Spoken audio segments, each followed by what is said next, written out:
yes, this is a serious problem. Yes, this is a vaccination that can save tens of thousands of young children starting tomorrow. We don't have any time to waste. The images that I saw in Vietnam still haunts me today. I cannot erase, nor would I want to erase, the face of the mother, the grieving mother, the pain in her eyes that her child was no longer coming back to her.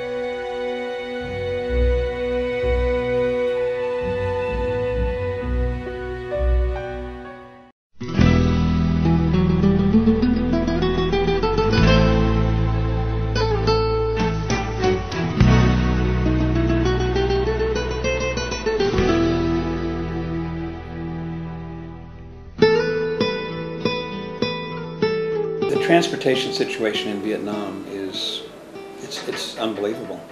I think people have to come here to actually see it. The sad thing is it's a phenomena, though, that's not happening only in Vietnam. It's happening throughout the developing world. And the positive is that it's coming as a result of this phenomenal modernization that's happening in a lot of developing countries like Vietnam. Vietnam 20 years ago was still very much a society of bicycles. When I first arrived here in 1989, there were less than 500,000 vehicles of all kinds. And to give you an idea, now today, officially, there are 30 million motorbikes registered and on the roads today out of a population of roughly 85 million. So it's become the family car. This isn't, a lot of people in the U.S. sort of think of motorbikes as Harley Davidsons or going out and riding for fun. This is the family vehicle here. And the poorest farmer and their family will have a motorbike all the way up to, very successful business people. But along with that has come a terrible cost to the society. We're still losing about 35 young people a day. I say young because most of the people that are dying on the roads are young Vietnamese that have been educated, that have been inoculated at birth. Vietnam has got one of the world's highest inoculation rates of anywhere in the world, which shows that Vietnamese mothers care about their children. They care about their health. But as far as motorbikes go, it's a new phenomenon. People haven't had the expertise and the sort of the years and years of learning how to drive properly. So along with this huge motorization has come a terrible society toll. And so losing 35 people a day, for me even more tragic is the double that number that are suffering severe trauma, normally brain damage. As sad as it is to lose a young child, trust me, it's much sadder to have a family member that is going to have to require care, not in a nice institute that you would find in America, but probably stuck in the back room for the next 30 or 40 years. It's a terrible, terrible toll that a lot of families are paying. Not to mention the terrible social cost. Vietnam is losing, it's estimated, up to 3% of its GDP because of road crashes. That's almost $1 billion. Again, it's not only Vietnam, it's happening in Thailand, it's happening in Africa, it's happening in India, and we call it a hidden epidemic because people just don't really understand that this is going on. So I got into this about 10 years ago. I had been in business here since the renormalization. I was a consultant, helped several large companies such as Ford Motor Company and Motorola get set up here. Tried to carry out a steel project myself that the only reason it didn't go anywhere was the Asia crisis in 1997. But that caused me to reevaluate my life, and I decided that this was a problem that I felt I could do something with. So that was how I started AIP Foundation. So AIP stands for? Asia Interprevention Foundation.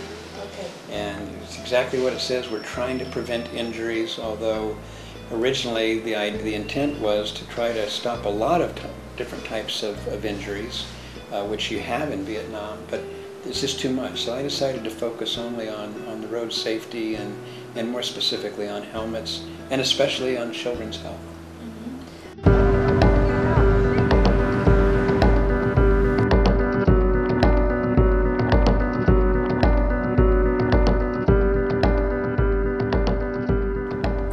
growing city, for any emerging city or nation, the one thing that they must remember is when they plan their roads, when they plan their city, it really is about the safety factor. If they don't have that in place, then sooner or later they will find that they will have to go back to the drawing board.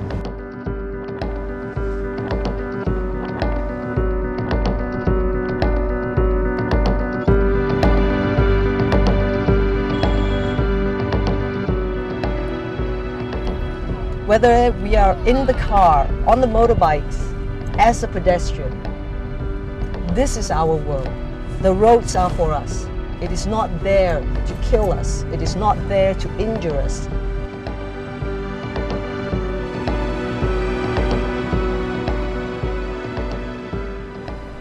Có mấy cái trường hợp như này. There's a lot of cases of children that we receive in the hospital.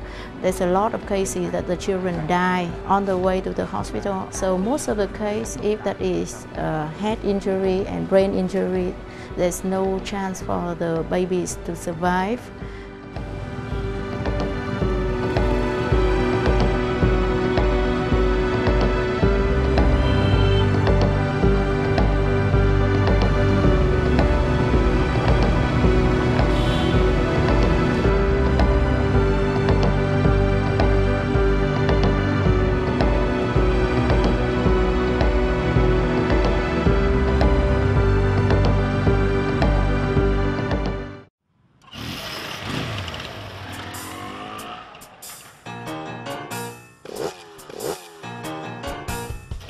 Từ 15 tháng 12 2007, quy định đội mũ bảo hiểm được áp dụng trên mọi tuyến đường.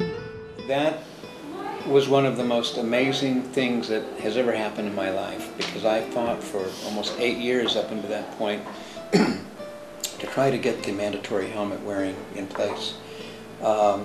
It's not easy, even in America. You know, it's difficult to get things passed, whether it's health care or anything else. So Vietnam's no different. But the government was concerned about it. So in December 15th, 2008, it was the most amazing thing I have ever seen, because the day before, there maybe were 30 or 40% of people wearing helmets. But on that day when I walked out, there was 100% compliance. Everybody was wearing helmets, including children. And the result of that has been that we have seen a 24% reduction already in severe injuries. And we've had a 15% reduction in deaths. So there's no questioning that helmets work. Mm-hmm. It looks like the children, a lot of children doesn't have the helmet, so I think the law was just for the adults. You know, there was a loophole in the law when it came into effect that it was not very clear whether children would be the ones to be subject to a fine or the driver. So it was sort of an anomaly that's needed to be fixed. And again, for the past year, the government has been doing that, because along with that anomaly, there were some myths and rumors that came about that said wearing a helmet could be dangerous for a child because it might hurt their neck. So what I said earlier is interesting. It wasn't that Vietnamese parents didn't care about their children, and that's an easy first reaction that some people have today. They go, look at these parents, they're wearing helmets, but they're not putting them on their kids. You know, that's crazy. But the reason is, I think that the general public, very quickly, you know, as rumors spread, really believed that helmets weren't safe for their kids. So we have, for the past year, have also worked closely with the government to launch public awareness campaigns to teach people that no, you know, that is not true, that helmets are even more especially needed on their kids than themselves. And we've had some success with that, and the government has just announced that very soon, actually it's with the National Assembly right now, the law is going to be modified that any child over the age of 5 must wear a helmet, and if they're not wearing a helmet and they're stopped by the police, the driver will pay the fine. And that's the way to solve it. So we're very pleased. We think that within, touch wood, a couple of months, next time you come back here, you'll see more kids than parents wearing helmets.